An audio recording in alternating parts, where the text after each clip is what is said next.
11th completely खत्म है, तो सर हम ऐसा क्या करें जिससे 12वीं कंफर्टेबल हो जाए।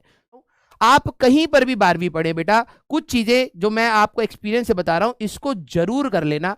पहली बात, आप अपने वेक्टर्स को बहुत अच्छे से रिवाइज करना, बहुत अच्छे से।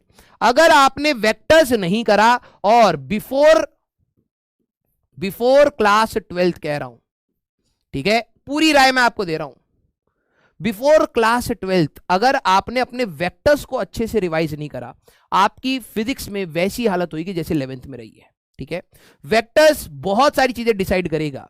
सेकंड, हमारे पास आप अपने ग्रेविटेशन को रिवाइज करके आए। मैंने आपको जब ग्रेविटेशन पढ़ाया था तो मैंने आपको बोला था कि ग्रेविटेशन मैं उसी तरीके से पढ़ा रहा हूं जिससे आपको क्लास 12th में आसानी पड़े। ठीक है, जो भी क्वेश्चन कराए थे नल पॉइंट के कराए थे, हमारे पास इंटीग्रेशन बेस्ड कराए थे, रॉड, रिंग, मैक्सिमा, मिनिमा, ये सारी चीजें आपकी क्लास 12th में एज इट इज जाएंगी, बस मास की जगह चार्ज आने वाला है। ठीक है, तो आप अपने ग्रेविटेशन को बहुत अच्छे से रिवाइज करें, वेक्टर्स को बहुत अच्छे से रिवाइज करें, और 11th के और कौन सी चीज, अगर आपके पास टाइम है तो आप अपने फ्री बॉडी डायग्राम्स, मैं कुछ चीजें लिख रहा हूं, कोई बच्चे कहते हैं सर क्या पढ़ के आना चाहिए, हमारी 11th कंप्लीटली खत्म है। ठीक है, 11th कंप्लीटली खत्म है, तो सर हम ऐसा क्या करें जिससे 12वीं कंफर्टेबल हो जाए।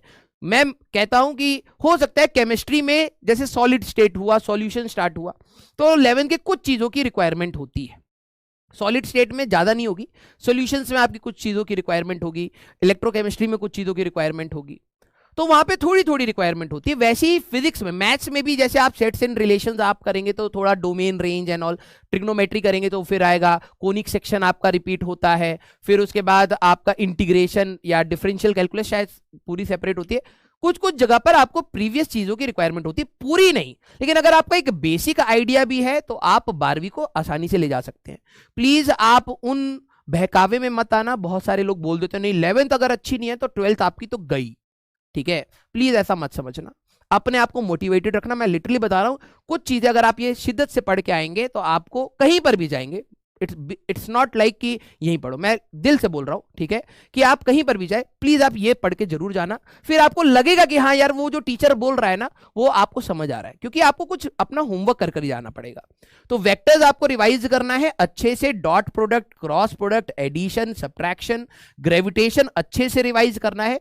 भले ही आप इसमें अपना केपलर्स लॉ छोड़ भी दें, क्योंकि केपलर्स का ज्यादा हमें जरूरत नहीं पड़ेगा, केपलर्स आप छोड़ भी दें, लेकिन सैटेलाइट मोशन तक आप अपना प्रॉपर अच्छे से रिवाइज करें। ठीक है, फ्री बॉडी डायग्राम, क्योंकि हम लोगों को कई जगह पे फ्री बॉडी डायग्राम्स की जरूरत पड़ेगी, तो लॉज ऑफ मोशन से आप फ्री बॉडी डायग्राम का, एंड रिजॉल्विंग, ये बहुत इंपॉर्टेंट है, रिजॉल्विंग ऑफ फोर्सेस, कि आप फोर्स को सर्कुलर मोशन में कैसे रिजॉल्व करते थे और लॉज ऑफ मोशन में कैसे रिजॉल्व करते थे, वो आपकी जरूरत पड़ेगी।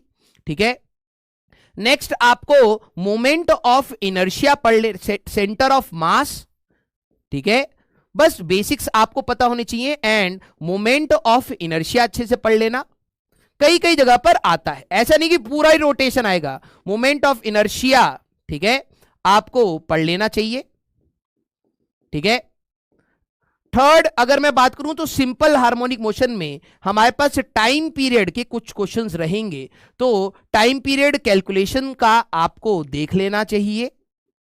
वेव्स आपका यूज नहीं होगा, ठीक है, लेकिन फिर भी हमारे पास ट्रेवलिंग वेव को आप अच्छे से पढ़ लें, तो आपका ट्रेवलिंग वेव अगर आपने अच्छे से पढ़ लिया, ठीक है, तो आपका ईएम वेव सुधर जाएगा, एसएचएम बीच बीच में आएगा, centre of mass and rotation बीच बीच में आएगा, फ्री बॉडी डायग्राम, ये दैट्स इट। बस आप इतना रिवाइज करके जरूर जाइए। क्लियर, रिवाइज करके आप जरूर जाइएगा। क्लियर।